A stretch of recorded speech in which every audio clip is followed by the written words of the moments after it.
So that's another thing to be aware of, that there are different levels of consciousness. Now, you can be really asleep, okay? Now, what happens, I don't know if it happens to you, but if I've got my my alarm going, and I set it very, very loud in the morning, and it goes off just beside my ear, and I wake up and I'm like that, I'm not in a very good mood.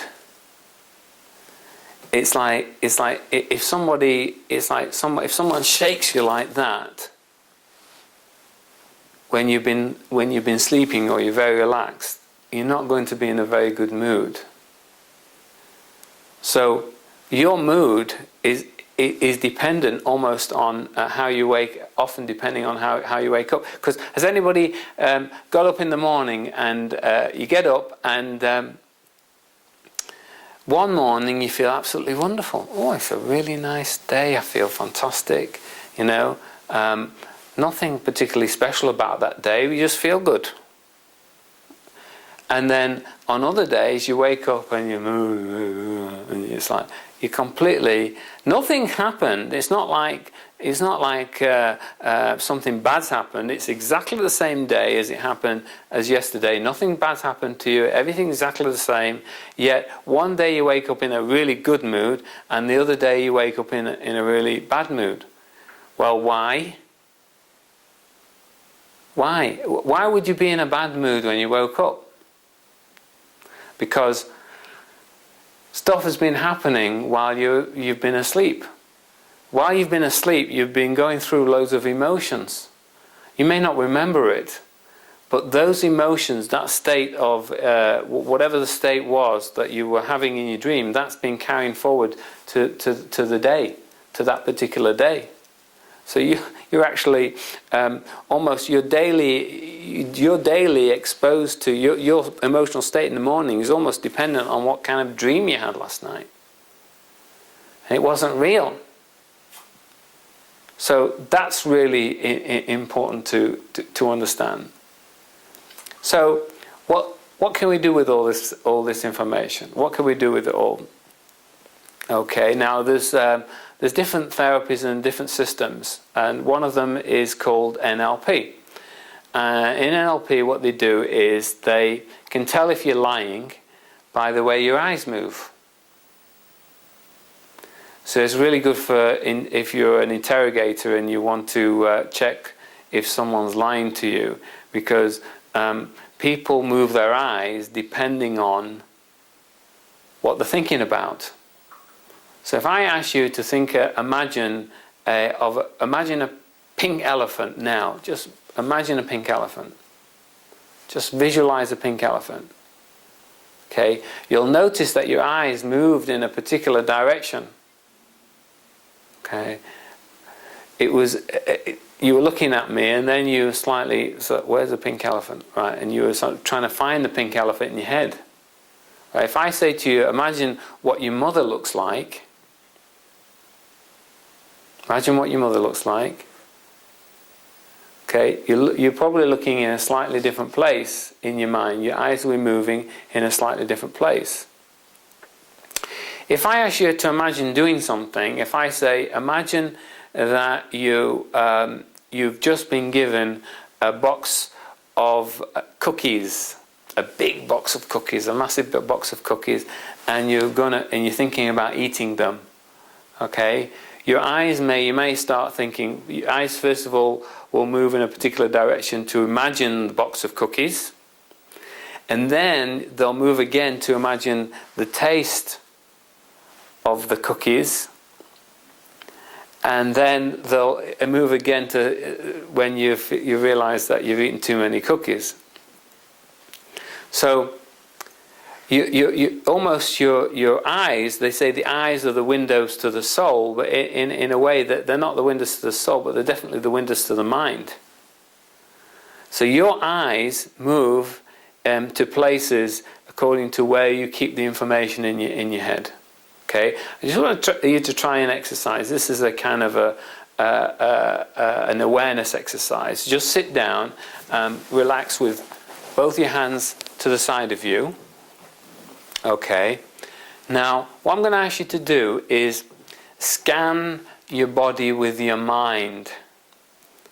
Okay. Starting from the top of your head, imagine that your awareness is at the top of your head, and then like you're a scanning machine, just in segments, just move down, down, down, and down, and do it all the way to your feet.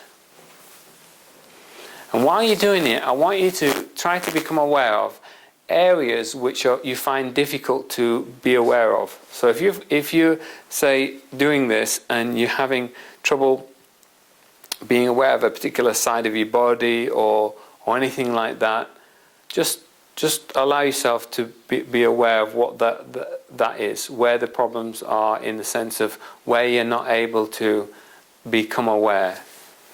Let's do that for a minute.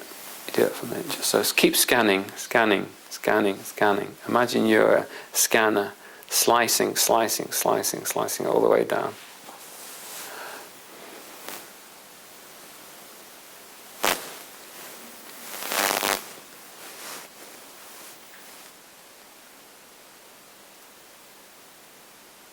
Okay, you can stop. Open your eyes. Did anyone find that when they thought about different areas of the body, there was sort of like a weak area where they couldn't sort of become aware of it as strongly as the other side? Anybody find a particular, just put your hands up if you found a particular area that one side was slightly weaker than the other side, so you couldn't sort of be in a particular place? A few of you. Now, what that is that gives you an indication of where there may be a problem. If you're unable to shift your awareness to it, this is an old way of scanning the body, and it takes a bit of practice. But if you wanted to scan your body on an awareness level, this is the way they used to do it. You just sit there and meditate and imagine this light going through them, and think about the light and think about that it's a movement going down, and they would take notice of where the light was weak if they felt that one side was weaker than the other side, or a particular area was hard to focus on. And that can give you an idea of where you have blockages. Now, those blockages can be physical blockages and they can be mental blockages,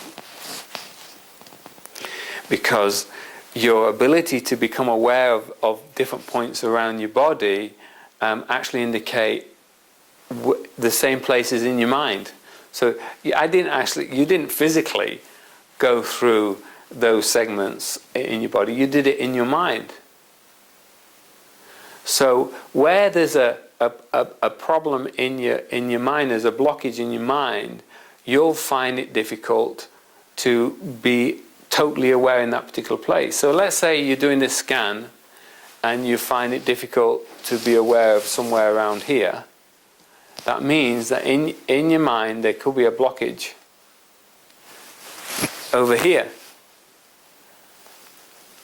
So imagine a big screen in front of you, and that is your awareness, and that's also your body. And as you scan through the different areas of that screen, if you're unable to see part of the picture, that means there's a blockage. Don't have to get worried about it if that happens, but just to be aware of it. Often when you become aware of it, just being aware of it removes the blockage. So that's the old way of becoming aware of a blockage. Now later